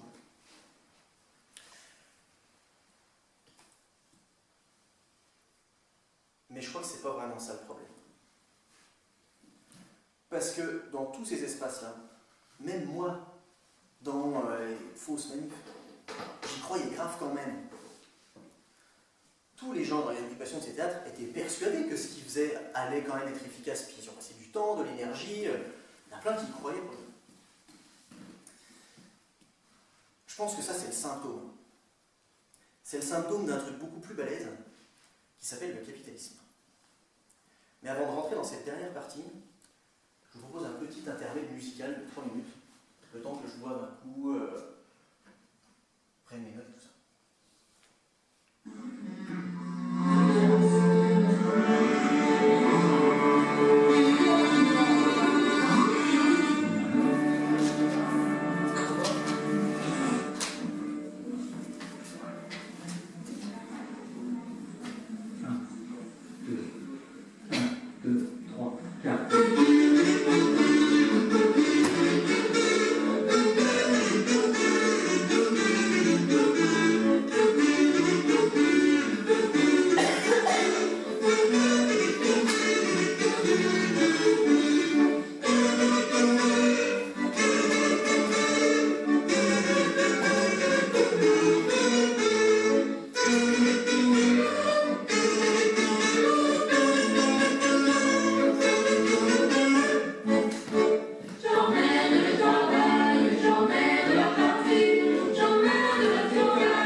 Oui, bon, je suis un cultureux, hein. Moi, mon métier, c'est le goût. Bon. En 2016, je me suis retrouvé avec une vingtaine de personnes en moins sur mes ateliers. Des familles arméniennes. Et je ne comprenais pas pourquoi. C'est des gens qui étaient hyper impliqués dans plein de trucs depuis des années. Notamment un groupe de dames qui étaient là depuis 10-15 ans peut-être. Et qui cochaient toutes les cases de la bonne intégration. Oui. Et là, venez plus sur mes ateliers. Alors bon, j'attends une fois, deux fois, puis au bout d'un moment, je vais dans le quartier où elles habitent rencontrer mes collègues sociocultureux. Au moment, comment ça se fait qu'elles viennent plus? Et on me dit, Mo, elles viennent plus parce qu'elles sont sous OQTF. Alors je ne savais pas du tout ce que c'était. OQTF, ça veut dire obligation de quitter le territoire français. Ah bon, pourquoi? Il s'est passé un truc? Ouais, non, on ne sait pas, mais en fait, du coup, quand tu es sous OQTF, tu dois pointer à la gendarmerie toutes les semaines ou un truc comme ça. Et du coup, elles ont hyper peur des contrôles, donc elles sortent plus. Et, du coup, il y a des trucs organisés dans le quartier, vous avez prévenu les gens, il y a une manif de prévu, enfin, ça fait quand même un moment qu'on fait le job, il y a du monde, quoi. Ah, t'es fou, on va pas faire ça. Si on fait ça, on va perdre nos subventions. Je dis, attends, on va les chercher pourquoi nos subventions? Je veux dire, ce qu'on travaille, c'est justement pour s'entraîner, pour que quand ça arrive, tout le monde soit capable d'y aller. Puis, on a 300 personnes, nous, dans ce qu'on fait, festival de 60 000 personnes. Bien. Il y a un rapport de force, ça va quand même, sur une ville de 35 000, on est capable de générer des trucs, on a du réseau, on peut y aller. Mais non, mais tu te rends pas compte, si on fait ça, c'est la préf qui nous finance aussi, et puis bah, si on perd les salaires, bah, qui fait l'accueil de devoirs, qui fait les accueils de loisirs, moi, mon métier, mon boulot, j'ai plus rien, on peut rien faire. Moi, je sais faire que ça. Bon. Tout ça pour ça. Tout ça pour ça. Donc, bah, je m'agace, mais ça sert à rien, donc je dis, bah, où je peux aller chercher de l'aide? Elle me dit, va à la CIMAD. Parce que c'était la CIMAD. C'est une asso qui aide des réfugiés, des personnes en grande difficulté à faire leur papier et tout, un logement. Et donc, bah, j'y vais, et puis, je prends rendez-vous sur mon temps perso, évidemment. Hein. Et là, je rencontre une très vieille dame, très sympa, qui est trop contente qu'un type de 25 piges vienne la voir pour ce sujet-là, et qui me raconte plein de trucs. Qui me raconte qu'en fait, là, à l'époque, le gouvernement Hollande, effet d'aubaine, a priori, l'ambassade d'Arménie aurait dit qu'ils étaient capables maintenant de soigner tel type de pathologie cardiaque. Et que souvent, c'est pour des raisons médicales que les familles d'Arménie sont venues habiter en France, et que effet d'aubaine, on profite pour libérer des logements et virer des gens. D'accord? Et je lui dis, mais du coup, tu as des stats, tu as des trucs, comment on pourrait voir un truc politique, en fait, parce que là, tu me parles de cas individuel, mais comment je peux politiser tout ça, en faire de la matière pour qu'on puisse s'organiser derrière, faire des choses? Et si, j'ai des tableurs et tout, et elle me sort un classeur, comme ça, avec des tableurs Excel, hein, mais en fait imprimés vierge, et tout écrit à la main, les cas individuels de situation de fou, quoi. Il dit, mais toi, tu sais faire ça, toi, tu peux le mettre dedans, tout ça. Et là, moi, je lui fais le coup de la travailleuse sociale que j'ai eu la veille. Ouais, pas le temps, trop de trucs derrière pour faire ça. Tu vois, déjà là, avec mon boulot, je prends un temps fou là-dedans, je peux pas, quoi. Et je lui sers la même sauce. Il dit, bah écoute, viens, je vois bien, là, t'es en colère et tout, viens, on fait une manif samedi, parce que il y a un type qui doit aller pointer justement à la gendarmerie, et comme la semaine dernière un autre, on pense qu'il ne va jamais ressortir. Qu'ils vont l'envoyer direct dans un autre pays, et donc on lui a dit, nous on vient, quand tu rentres, tu poses ton sac, ils seront bien obligés de te laisser reprendre ton sac, et nous on te récupère, et comme ça tu pars. J'y vais. Effectivement, le type est là avec son sac, il rentre dans la gendarmerie, il ressort jamais. Et nous, on est comme des cons, avec son sac. Et le mec, il est envoyé en Espagne. Avec un truc qui s'appelle la procédure Dublin. Tu dois t'installer dans le spot où tu as débarqué. Par le pouvoir espagnol. Bref, emmené là-dedans. Donc voilà. Sentiment d'impuissance de fou. Et donc, j'appelle le gars qui je taffe, qui est à la préf, pour lui vider mon sac en lui disant, demain j'ai une émission de radio, j'ai plein de questions à te poser parce que mon taf il sert à rien, vous êtes en train de nous arnaquer, ça le fait pas. Puis comment on se tutoie? C'est comme quand je vous dis bonjour en arrivant, vous savez. On se connaît pas, ouais, salut, machin, je sais pas du tout comment vous situez vous politiquement en fait. On est tous très sympas les uns avec les autres, on se tutoie parce que c'est ça les cultureux. Mais en fait là on se tutoie en train de se dire tu fais des trucs horribles mon gars. Et moi je suis complètement impuissant dedans, et comment je dis ça quoi? Puis il me dit, Henri, évidemment, comment je peux pas venir à la radio pour que tu me poses ces questions-là? Mais vas-y, fais-toi plaisir, pose-les ces questions. Donc je suis allé à l'émission de radio le lendemain, et j'ai posé des questions de, en fait, virer un type comme ça coûte plus de thunes que la subvention que chaque année me donne la préfecture. Par contre, il communique beaucoup sur ce que je fais, même si c'est que de la cohésion, pas du tout sur l'exclusion sociale. Puis bon, moi j'y vais la mort dans l'âme, je fais ce truc, et puis voilà, c'est juste de crachat dans le truc avant d'arrêter. Et le lendemain, je reçois des textos et des coups de fil de tous les cultureux du coin. Oh, c'est trop cool ce que tu as dit à l'émission de radio, il paraît que c'est la plus podcastée de toutes les radios associatives du truc, machin. Pouf, pins le militant. Ouais, toi, quitte ta gueule, t'en es un qui s'y colle. Pins le militant. Et je me suis retrouvé transformé en celui qui s'y colle, alors qu'on n'a rien fait. Absolument rien. Si j'étais en colère en boulot, Et du coup, la direction dit on va faire un truc avec la CIMAD, on va les aider à organiser leur festival. Ça s'appelle Migrants Scène. Un truc pour jouer à faire comme si on avait quelque chose à foutre des migrants. Et en plus, sur l'affiche, qui finance ce festival? Politique de la ville et ministère de la Culture. Bah ouais. Mais j'étais financé pour ça en fait. J'étais financé pour ça et c'est l'histoire du statut associatif. C'est à ça qui sert. À dépolitiser et à casser les organisations sociales. Et ça a été dit par Waldeck Rousseau, qui a fait la loi 1901 à l'Assemblée. Il l'a dit texto. En fait, cette loi, elle est née donc en 1901. À l'époque, le mouvement ouvrier met une tôle monumentale aux États. Le mouvement, il est internationaliste et il est hyper organisé en coopérative ouvrière, en maison du peuple. Il y a des concerts, hein, il y a des pièces de théâtre, il y a tout ça, mais la thune qui est générée pour ça, elle sert à faire des caisses de grève, elle sert à générer de la bouffe pour les gens. Elle ne sert pas à payer les salaires parce que la subvention, que machin, c'est organisé pour d'autres raisons.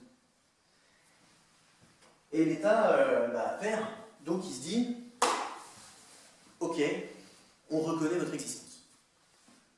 Vos idées de mutuelles, vos coopératives, tout ça, on reconnaît que vous existez, ce que vous faites c'est formidable. Ok, on admet, on a perdu. On va même vous aider. Parce que, c'est quand même entre pauvres, et que, parce que t'es pauvre que t'es gentil, et que, y en a qui sont plus en galère que d'autres, et donc ça pique dans les caisses de grève, et c'est compliqué. Voilà. Donc, on va vous proposer un truc pour sécuriser votre argent. Mettez-le dans les banques. Et puis, il y a des choses qui nous intéressent, nous. On va peut-être pouvoir les financer aussi. Alors, on vous propose un statut. Un statut qu'on va appeler association. Il y aura 2 contraintes à ce statut. Vous verrez, c'est pas grand-chose. Il faudra que vous nous déclariez comment vous vous organisez et qui sont vos leaders. J'ai appris ça dans ce petit bouquin extraordinaire de 2 meufs, Lisa Alzette et Stella Finn, qui s'appelle Te plains pas, c'est pas l'usine, exploitation en milieu associatif. Elle raconte cette histoire-là. Et elle met la citation, où Waldeck Rousseau dit « La coopération est un outil de paix sociale, avec l'État, et un facteur de promotion individuelle.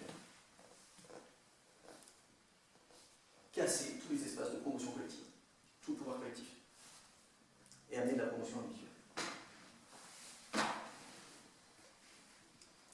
Et le système capitaliste,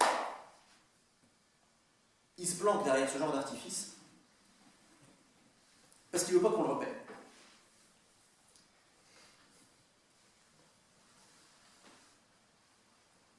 C'est un petit détour, on y reviendra plus tard pour descendre un peu l'énergie.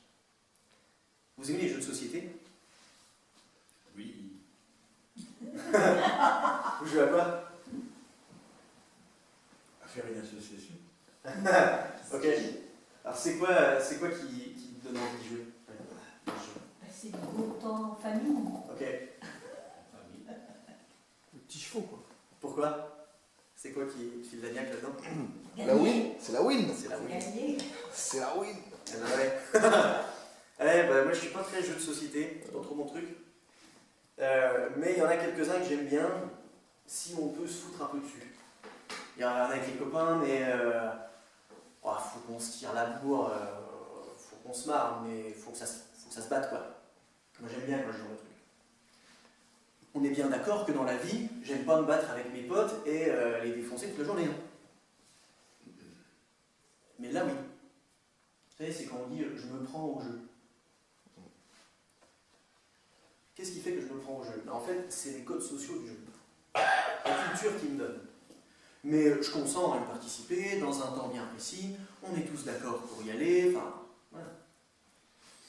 Quand on joue au Monopoly, on joue au capitalisme. Du coup, c'est les codes sociaux du capitalisme qui sont dedans. La chance, je ne sais pas comment la thune va être distribuée, l'individualisme, la compétition, la cupidité.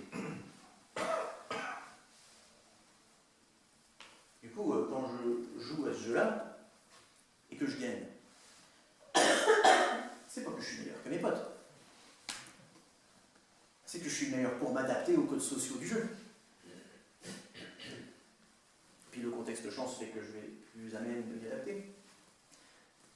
Vous avez déjà essayé, si vous avez déjà joué au Monopoly, de jouer mais en faisant le contraire, en disant ouais non, moi je vais pas rentrer dans ces codes-là, je vais faire des trucs un peu collectifs dedans, je vais distribuer ma thune, tout ça. Moi j'ai essayé, ah bah non, hein, pour la galère.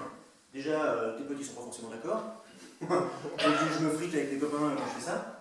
Et puis déjà, je perds. Ah ouais, je perds, c'est l'air, hein. Et puis je galère. En fait, il y a un sociologue qui a étudié ça, qui s'appelle Alan G. Johnson. Et il appelle ça le chemin de moindre résistance. Il dit que ce qui me conditionne dans un jeu, ça va être ses règles, ça va être les pions, ça va être le plateau, et ça va être l'attitude des autres gens qui jouent avec moi. Et que je pourrais me battre contre chacun de ces éléments indépendamment les uns des autres, mais tous ensemble, c'est trop dur. C'est impossible. L'énergie que ça demande, elle est trop balèze, je suis emmené par ce courant. Sauf que là, quand on est en France, en plein monde capitaliste, on est en pleine partie de Monopoly, on découvre les règles en cours de partie, et on ne sait pas dans quelle équipe on atterrit. Le petit jeu de tout à l'heure, là, vous savez, quand on lève la main, c'est juste l'état des lieux dans quelle équipe on est. C'est ça que ça dit. Ça dit rien de plus que ça. Mais du coup, bah, moi, dans mes petits trucs de m'énerver, transgresser, ça sert à rien en fait. Je peux pas me battre contre tout, donc de temps en temps, je vais faire un truc un peu vénère, et puis bah, je suis quand même pris dans le truc, parce que plus je suis précaire, plus je suis emmené dans cette histoire. Sauf que, il se dit jamais. Ces codes sociaux du capitalisme, on ne les voit pas, ils ne sont pas nommés au quotidien. Et en 2016, je suis parti en formation avec une asso qui s'appelle l'Escargot Migrateur, qui fait de la... Ouais, et qui font du coup de la formation éducation populaire. Et on faisait une formation avec une compagnie de cirque social qui était en Argentine, dans le quartier de Rio Cuarto. Et qui nous disait, vous, c'est un truc de malade, vous faites de la célébration toute la journée. Il disait, nous, notre truc, c'est ça, on fait de la célébration et du sens derrière. Il dit, par contre, vous avez même un ministère de la célébration. C'est la culture qui nous file de la thune pour faire un teuf, quoi. Faire des festivals. Par contre, vous avez l'obligation de ne célébrer rien. Si vous mettez un sens concret derrière, vous n'aurez pas la thune. Pire. Moi, je croyais que j'aurais pas la thune. Mais avant ça, j'avais une petite frange de la population qui était toujours là pour dépolitiser tout ce que je faisais. Alors, deux choses. La première, la neutralité, elle n'existe pas. C'est pas parce que je suis dans le sens du courant que je suis neutre. Essayez d'aller sur, je vis en Dordogne en ce moment, essayez d'aller sur une petite rivière avec votre canoë et dire ah moi je suis neutre, du coup je n'agis pas. Mon canoë, il trace la route.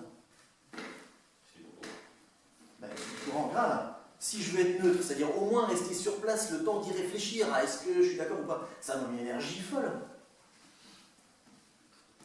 De dire moi je n'agis pas, je suis neutre politiquement, c'est vrai. C'est pas vrai. C'est le premier truc. Et le deuxième truc, c'est ces faux alliés qui dépolitisent ce qu'on fait. Celui-là, je ne l'avais pas vu venir. Moi, je pensais que l'ennemi sur lequel je tomberais, les freins, les chiens de garde sur lesquels je tomberais, ce seraient les institutions, la technique de la thune, le dossier de subvention est pris là-dedans. Mais pas du tout. Il y en avait un avant.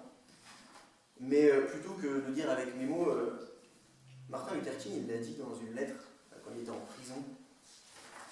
Et vous retrouverez la traduction de cette lettre sur Internet en prison à Birmingham. Il a écrit ça en 1963. Et il dit je dois vous faire deux confessions honnêtes, à vous, mes frères chrétiens et juifs. D'abord, je dois confesser qu'au cours de ces dernières années, j'ai été sérieusement déçu par le blanc modéré. J'en suis presque arrivé à la regrettable conclusion que la grande pierre d'achoppement des Noirs dans leur marche vers la liberté n'est pas l'homme du White Citizen Council du Ku Klux Klan, mais le blanc modéré qui est plus attaché à l'ordre qu'à la justice, qui préfère une paix négative, qui est absence de tension, à une paix positive, qui est la présence de justice, et qui dit constamment « Je suis d'accord avec vous pour le but que vous recherchez, mais je ne peux être d'accord avec vos méthodes. » Qui, à la manière paternaliste, croit pouvoir établir un programme pour la liberté d'un autre homme, qui vit dans un concept mythique du temps et recommande constamment aux Noirs d'attendre un moment plus opportun. La compréhension superficielle des gens de bonne volonté est plus nocive que l'incompréhension absolue des gens de mauvaise volonté. L'approbation tiède est plus embarrassante que le rejet pur et simple. En réalité, nous, qui prenons part à l'action directe non violente, nous ne sommes pas les responsables de la tension. Nous ne faisons qu'amener à la surface la tension cachée qui existe déjà. Nous la portons au grand jour où elle peut être vue et surtout traitée. Je pense de plus en plus que les gens de mauvaise volonté ont employé le temps beaucoup plus efficacement que les gens de bonne volonté. Cette génération aura à se repentir de la haine, en parole et en action, des mauvais, mais aussi du terrible silence des bons. Le progrès humain ne roule jamais sur les roues de l'inévitable. Il avance par les efforts incessants des hommes, et sans ce dur labeur, le temps même devient l'allié des forces de la stagnation sociale.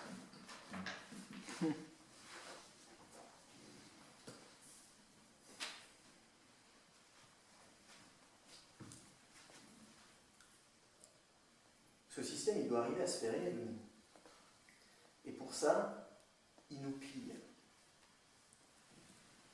Il nous pille avec une force incroyable et avec des alliés bien planqués qui viennent nous mettre des coups de couteau dans le dos. Ou avec eux, il faut avoir la colère sage. Il faut morfler proprement, vous voyez un peu le truc. Ceux-là, ils sont toujours là. Et ils nous disent, mais le capitalisme, en fait, c'est parce que il répond à notre nature. On est fait comme ça. Mais non. C'est parce qu'on est pris dans ce jeu. Il y a un sociologue qui s'appelle Denis Colombi, qui a écrit un bouquin génial, qui s'appelle « Pourquoi sommes-nous capitalistes ?» entre parenthèses, malgré nous. Et il dit une phrase que j'aime beaucoup, que je trouve très juste. Et il faut juste que je la retrouve, mais je ne la retrouve pas.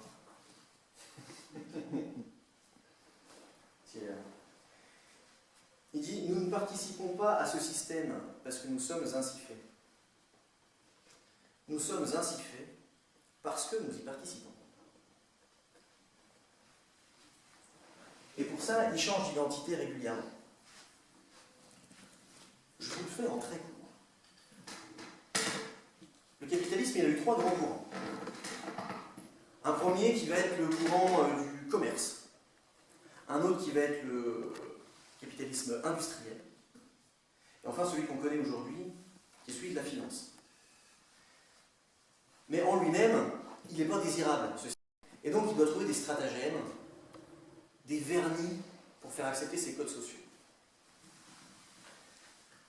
Alors il y a eu plusieurs histoires pour ça qui se cumulent, en allant du mythe de l'explorateur, pour justifier l'esclavage, le pillage des ressources, etc. Puis au bout d'un moment, les critiques, il les a absorbés. Et puis c'est devenu, avec l'arrivée du capitalisme industriel, le mythe du génie technique. Tout est hyper standardisé, c'est comment on appelle ça, les expositions universelles, tout ça, ce mythe-là, pour se rendre désirable. Et puis après, ça a été le capitaine d'industrie, le gars stable, technique, qui maîtrise le truc, qui n'est pas dans l'euphorie, mais le gars viril. En plus, il y a les guerres qui sont passées, et c'est le capitalisme qui a sauvé le monde. Donc cette image-là est celle qui prend le pas, jusque dans les années 60.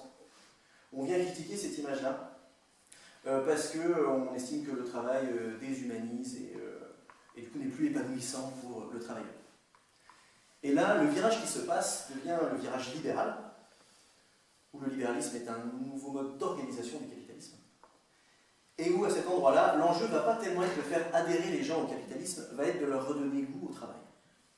Et pour faire ça, on va mobiliser l'imaginaire de l'artiste, qui compte pas ses heures, qui passe partout parce que c'est pour la cause et parce que c'est fun, et il faut que le travail soit cool, que ce soit un truc qui ait du sens, dans lequel on se reconnaît, dans lequel on est prêt à s'engager complètement. L'image de l'entrepreneur, entrepreneur de sa vie.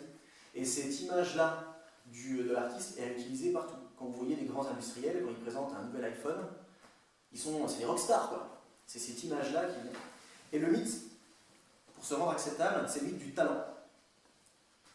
C'est, il a monté son premier ordi dans un garage.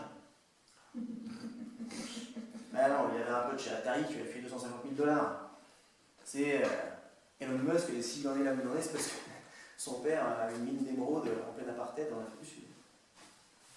Mais ce mythe, il prend, et on le voit partout, hein, incroyable talent, il y a plein d'émissions qui font, on est éduqué dans, on va bien tirer la vis parce que peut-être qu'il y a Einstein dedans. On va bien rincer tout le monde, une grosse fabrique de perdants. Et ce mythe-là, il va prendre très très fort, il se cumule, mais il va atteindre une limite dans les années 80, parce qu'il y a trop de chômage. Et que là, le talent, c'est plus un truc qui fonctionne comme argumentaire. Et l'enjeu va être l'inclusion. On se rend compte qu'il y a des exclus de la démocratie. Et ça va durer jusqu'en les années 2010. En fait, c'est là, moi, où je me politise. Je me politise dans les luttes sociales de 2006, avec l'histoire des quartiers. Cette vision d'exclus dont je ne fais pas partie. Cette injustice-là. Et tout ce que j'apprends politiquement, je m'en sers dans mon taf pour écrire tous mes mensonges dans les dossiers de Sud. Parce que c'est là que je mobilise mon argumentaire. Et pendant tout ce temps-là, on se fait piller tous nos savoir-faire de lutte qui étaient revenus à cet endroit-là. C'est l'éducation populaire politique. Là, aujourd'hui, on entend parler de facilitation, on entend parler d'intelligence collective. On vient reprendre tous les outils de la lutte sociale, on enlève tous les garde-fous éthiques et politiques. Et on en fait des accélérateurs de projets. Ouais, parce que ce mot projet, il nous embarque aussi dans ce truc-là. C'est une manière de nous voler un mot qui veut dire se projeter, avoir une utopie. En fait, aujourd'hui, le mot projet, je pense qu'il veut dire produit. Je ne suis pas le seul à le penser. En fait, ce que je vous montrais là, ce n'est pas des appels à projets, c'est des appels à produits. Les collectivités achètent un festival au mois de juillet. Ils achètent des festivals dans les quartiers. On est mis en concurrence sur ces dossiers de subvention tous ensemble pour casser les solidarités. On est pris là-dedans. Tout le temps. Et là, depuis quelques années, ça change. C'est plus l'inclusion, la démocratie qui prime. Il y a un autre truc qui arrive. Cet autre truc, c'est la lutte sociale. On se rend compte que dans nos espaces de lutte, où aujourd'hui je m'investis beaucoup, on est intoxiqué un truc de dingue par le capitalisme. Le patriarcat est hyper présent. On a pour tabou l'organisation structurelle. Et en fait, on voit bien que ceux qui prennent les décisions sont ceux qui ont le plus de bagages social. C'est qui dirige toutes les ONG aujourd'hui? C'est les gens qui ont fait Sciences Po. Et qui sont tout aussi pleins de bonne volonté que je l'étais quand je suis parti là-dedans. Hein. Tous persuadés de lire un truc. C'est sauve le monde, mais monte un business pour le faire. Fais-moi un devis. Sors-moi un incubateur, je sais pas. Vous avez vu les sujets de bac de cette année de Sciences Éco? Non. Question sur 3 points. À partir d'un exemple, vous montrerez que l'innovation peut aider à reculer les limites écologiques de la croissance. Deuxième question. 3 points. À l'aide d'un exemple, vous montrerez que l'action des pouvoirs publics en faveur de la justice sociale peut produire des effets pervers.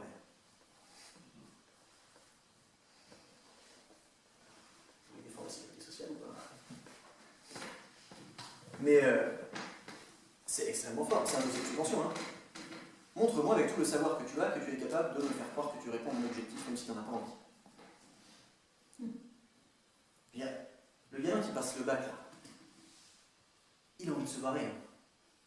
Ceux qui ont un an de plus, s'ils les voient faire la teuf en fac, tout ça, ils ont leur appart, ils sont bien, peu publiés avec tes parents, t'en as ras-le-bol, les cours, les examens et tout. T'as de l'énergie hein, pour y aller. Les ados, là, lycéens qui se sont politisés ces dernières années, ils se sont politisés dans les mouvements climat. Ils le savent que la question elle est mal posée. S'ils le disent, ils font un hors-sujet, ils n'ont pas leur bac. Ils le savent. C'est extrêmement puissant. Et c'est ce qui m'est arrivé quand j'ai commencé mon boulot. C'est par ça que je me suis fait avoir. En mobilisant tout mon cerveau. Cette entreprise de pillage-là, elle est comme ça. Alors, je me suis dit, bon, ras-le-bol, je quitte mon boulot, je vais prendre 2 ans pour comprendre ce qui s'est passé. Je vais aller leur piller leur savoir aussi. Ils en font de la transformation sociale. Ils en font du travail culturel. Quand on vient racheter une entreprise, qu'on veut y mettre ses propres codes dedans, on en fait de la transformation sociale à l'échelle d'une entreprise. Eh bien, ils l'enseignent, les gars. Ils l'enseignent, par contre, ça se prend grave au sérieux. Ils te font passer ça pour de la science. Et de la science dure, hein. Pas la science humaine. Alors, Denis Colombi, il a récupéré une interview d'un type, un prof d'éco, qui était interviewé dans le Guardian. Et cette interview, il dit un truc très juste, enfin, qui marche bien. C'est un type qui s'appelle Martin Parker, 23 ans de prof en école de commerce, qui dit « Si nous apprenons à nos étudiants que le capitalisme prédateur est inévitable, il ne faut pas s'étonner qu'ils en viennent à demander d'énormes salaires pour les risques qu'ils prennent à jouer avec l'argent des autres. Si nous leur apprenons que seul le résultat compte, alors des idées comme la soutenabilité, la diversité, la responsabilité et toutes ces choses deviennent sans importance. Le message que le management enseigne le plus souvent est que le capitalisme est inévitable et que les techniques financières et juridiques pour le faire fonctionner relèvent de la science. » Alors attention, je ne vous l'ai pas mis sur un paperboard parce qu'ils se prennent suffisamment pour des experts. Je vous l'ai mis sur un porte-manteau. Je ne mérite pas d'attention talent. Ils enseignent un truc qui s'appelle la formule du changement. Alors, je vous l'explique vite fait parce que ils se prennent au sérieux, mais ils avancent avec ça. Alors cette formule, je vous la décris vite fait. Ce qu'elle dit. Elle dit, c'est donc le changement social qu'on souhaite. Arrive quand I, l'insatisfaction du statu quo. Ce qu'on vit est suffisamment insupportable. Multiplié par la vision du changement qu'on veut. Et moi, quand je dis je veux lutter contre l'inégalité sociale, jamais je me dis ça doit ressembler à quoi dans 20 ans. Parce que tout le monde puisse se payer un yacht, c'est aussi une manière de lutter contre l'inégalité sociale, on est d'accord? Ça ne résout pas le problème. Multiplié par la maîtrise, des étapes pour y parvenir. Si tout ça, c'est plus fort que toutes les résistances au changement social, la peur, les lois des gens, etc., alors le changement social arrive. Bon. C'est pour des maths. Ça fait style avec une équation. Mais c'est quand même pas trop crétin comme truc. Parce que moi, mon cours dans la culture, c'était de désamorcer ce truc-là au quotidien. C'était de rendre ce monde supportable, en fait. Et on se dit, mais c'est déjà un objectif quoi, de rendre le quotidien supportable?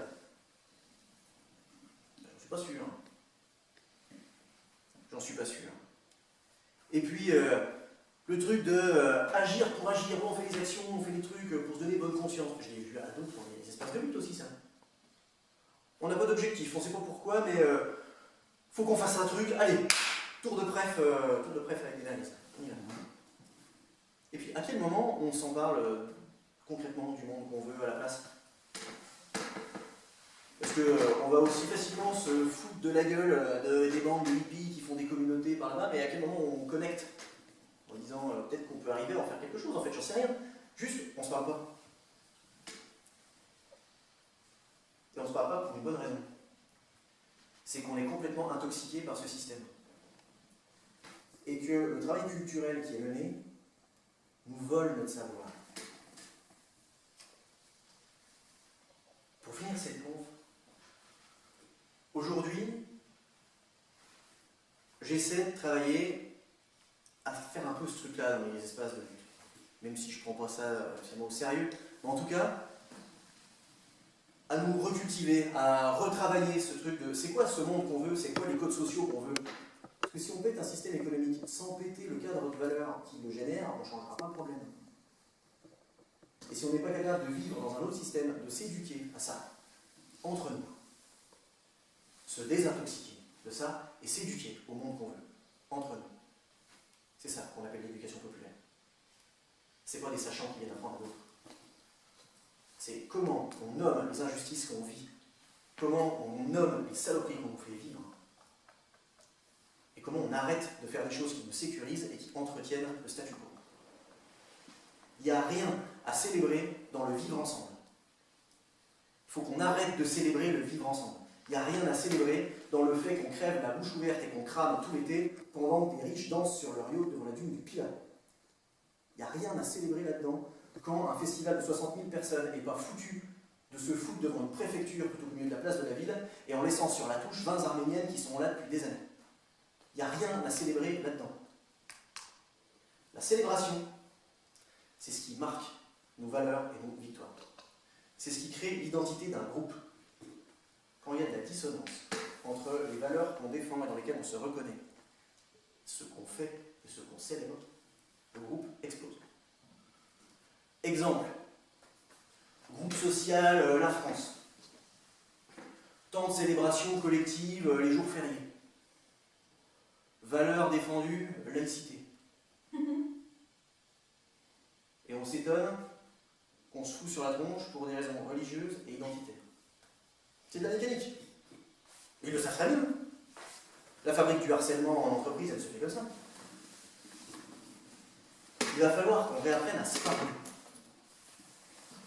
Pour réapprendre de nos luttes. J'ai appris des trucs fous que je ne connaissais pas. Je me suis rendu compte que pour un cultureux, je ne connaissais rien de la vie. Genre, j'ai découvert que le 1er mai, c'était pas la fête du travail. Alors, je savais que c'était pas la fête de Jeanne d'Arc, mais c'est pas non plus la fête du travail.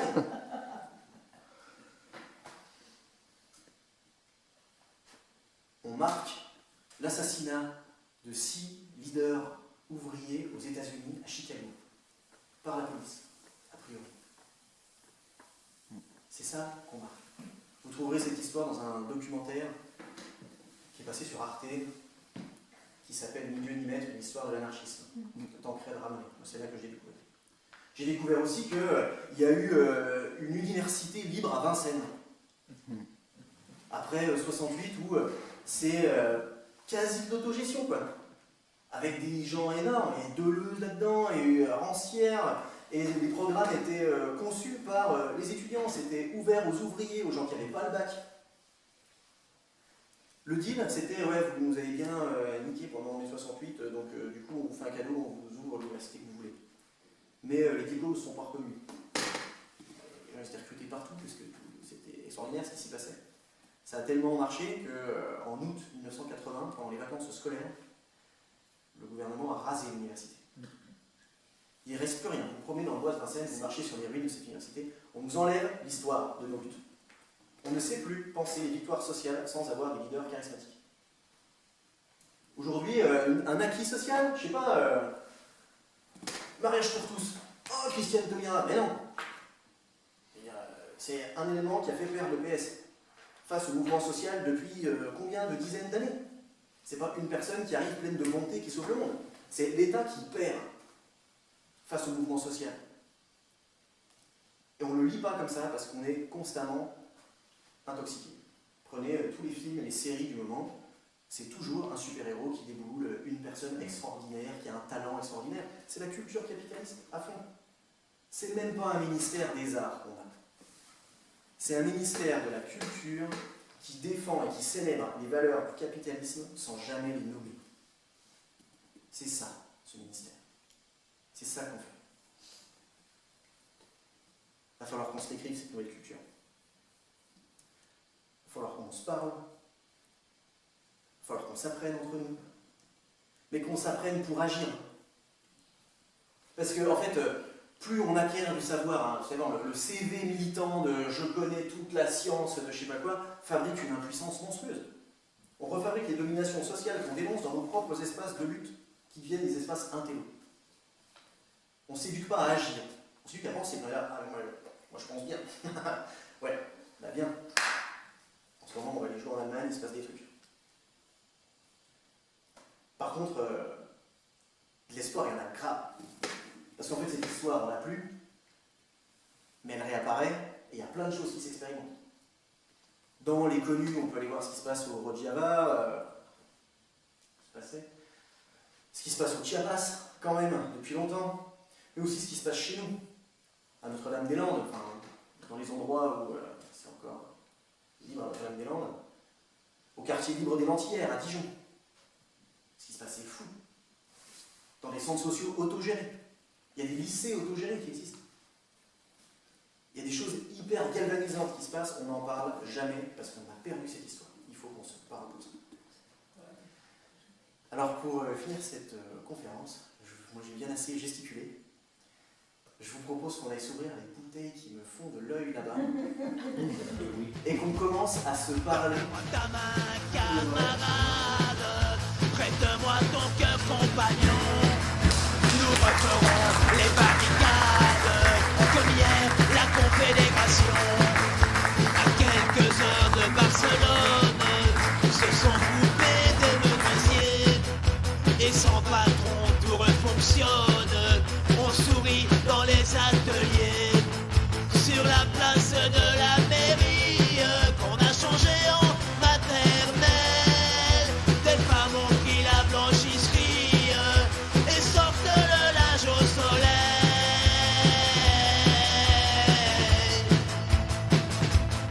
Donne-moi ta main, camarade, prête-moi ton cœur compagnon.